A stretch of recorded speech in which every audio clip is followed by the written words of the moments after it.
क्या बिहार के बाद अब दिल्ली की बारी है? क्या केजरीवाल की सरकार जाने वाली है या फिर केजरीवाल की कहानी कुछ और ही है? दिल्ली के मुख्यमंत्री अरविंद केजरीवाल ने भारतीय जनता पार्टी पर एक बार फिर गंभीर आरोप लगाए और कहा है कि बीजेपी ने उनके 7 विधायकों को 25-25 करोड़ का ऑफर दिया और जल्द ही बीजेपी ऑपरेशन लोटस चलाकर आम आदमी पार्टी के 21 विधायकों को तोड़कर उनकी सरकार गिरा सकती है। लेकिन आयोन भारत का मासूम सा सवाल है कि केजरीवाल जी, दिल्ली विधानसभा में तो बहुमत के लिए सिर्फ 35 सीट ही चाहिए और आपके पास अभी 62 विधायक हैं। आप तो IRS रहे हैं और इनकम टैक्स के पूर्व अधिकारी भी रहे हैं, तो फिर आखिर आपके 21 विधायक चले भी जाएंगे तो आपके पास तो 51 विधायक रहेंगे ही। तो फिर आपकी सरकार कैसे गिर सकती है? क्योंकि आपको तो बहुमत के लिए सिर्फ 35 विधायक ही चाहिए। तो क्या ये केजरीवाल जी का एक नया पैंतरा है? दरअसल शराब घोटाले की जांच कर रही ईडी ने जब से केजरीवाल को चौथा समन भेजा है, केजरीवाल जी को कोई बहाना नहीं सूझ रहा। केजरीवाल जी पहले ईडी के समनों के दौरान कभी चुनाव में व्यस्त रहने का दिखावा करते रहे तो कभी ध्यान समाधि लगाने के लिए बेंगलुरु विपश्यना केंद्र चले गए। केजरीवाल ने तो शराब घोटाले पर लगे आरोप के कलंक से दूर जाने के लिए रामलला के चरण भी पकड़ लिए थे और रामलला की प्राण प्रतिष्ठा के दौरान दिल्ली के मंदिरों में सुंदरकांड का पाठ करवाया। लेकिन रामलला ने सुंदरकांड का पाठ सुनने के बाद भी केजरीवाल को शराब कांड से राहत मिलने का वरदान नहीं दिया और केजरीवाल के पास ईडी का चौथा समन भी आ गया। अब केजरीवाल ये नया पैंतरा क्यों खेल रहे हैं, इसके पीछे की राजनीति को भी समझने की जरूरत है।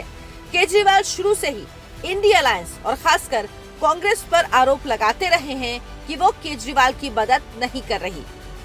सबको पता है शराब घोटाले के तार तेलंगाना से जुड़े रहे हैं, लेकिन तेलंगाना में कांग्रेस की सरकार आने के बाद भी केजरीवाल की पार्टी को तेलंगाना की कांग्रेस सरकार से शराब घोटाले से निकालने में मदद नहीं मिल रही। अरविंद केजरीवाल ने तेलंगाना सरकार की निष्क्रियता की वजह से कांग्रेस पर दबाव बनाने के लिए भगवंत मान से ये भी कहलवा दिया था कि आम आदमी पार्टी पंजाब की सभी 13 सीटों पर अकेले चुनाव लड़ेगी और इसके बाद घोषणा की कि हरियाणा में लोकसभा चुनाव में तो साथ लड़ेंगे लेकिन विधानसभा चुनाव में अकेले ही लड़ेंगे। लेकिन कांग्रेस आम आदमी पार्टी के इस बयान के बाद भी दबाव में नहीं आई और केजरीवाल को मनाने की कोई कोशिश नहीं की। अगर सूत्रों की माने तो केजरीवाल कई बार कांग्रेस नेता राहुल गांधी से मिलने की कोशिशें कर करके थक गए हैं, लेकिन राहुल गांधी केजरीवाल से सीधे मिलना ही नहीं चाहते। सूत्रों के अनुसार सोनिया गांधी और राहुल गांधी को आज भी लगता है कि केजरीवाल ने शीला दीक्षित पर बेबुनियाद आरोप लगाकर न केवल कांग्रेस से दिल्ली की सत्ता छीनी थी, बल्कि सोनिया की सबसे करीबी शीला दीक्षित को बदनाम भी किया था।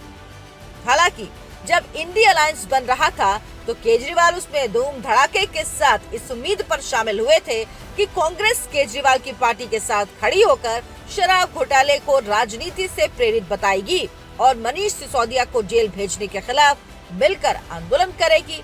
लेकिन केजरीवाल ने जब ये देखा कि मनीष सिसोदिया की गिरफ्तारी का कांग्रेस ने भी स्वागत ही किया तो केजरीवाल को लगने लगा कि कांग्रेस इंडिया अलायंस में आम आदमी पार्टी को रखना तो चाहती है, लेकिन उससे एक खास दूरी भी बनाए रखना चाहती है। केजरीवाल ने जब कांग्रेस का ऐसा रुख देखा तो पंजाब में उनकी पार्टी की सरकार ने कांग्रेस के नेता सुखपाल सिंह खैरा को गिरफ्तार कर कांग्रेस पर फिर से दबाव बनाने की कोशिश की, लेकिन राहुल गांधी ने उनके इस दबाव को भी नजरअंदाज कर दिया। केजरीवाल बार बार ये प्रयास करते रहे कि कांग्रेस नेता राहुल गांधी से डायरेक्ट मिलकर वो बीजेपी के साथ विरोध की रणनीति बनाएं, लेकिन सूत्रों के अनुसार राहुल गांधी ने उनसे मिलने से इनकार कर दिया। केजरीवाल और उनकी पार्टी शराब घोटाले में लगातार घिरती रही, लेकिन कांग्रेस ने चुप्पी बनाए रखी। सूत्रों के अनुसार जब केजरीवाल ने देखा कि इंडिया अलायंस में कांग्रेस खुद अलग थलग पड़ती जा रही है, इंडिया अलायंस से ममता बनर्जी ने दूरी बना ली है और खुद बंगाल की सभी सीटों पर चुनाव लड़ने का फैसला कर लिया। अखिलेश यादव भी यूपी में कांग्रेस को सीटें देने में आनाकानी कर रहे हैं और आखिर में नीतीश कुमार भी इंडिया अलायंस से अलग होकर बीजेपी के साथ चले गए हैं। तो ऐसे में केजरीवाल ने कांग्रेस की सहानुभूति प्राप्त करने के लिए ये आखिरी दांव खेला है, ताकि कांग्रेस कम से कम केजरीवाल को उत्तर भारत में अपना सहयोगी बनाए रखने में सफल हो सके और इसके लिए वो केजरीवाल के साथ खड़ी हो सके। अब देखना दिलचस्प होगा कि केजरीवाल के इस गड़बड़ गणित पर कांग्रेस आम आदमी पार्टी का साथ देती है या नहीं, क्योंकि कांग्रेस को भी ये शक हो सकता है कि केजरीवाल के ये आरोप और कुछ नहीं, खुद को शराब घोटाले के आरोपों के तले गिरफ्तार होने से बचाने की कवायद है।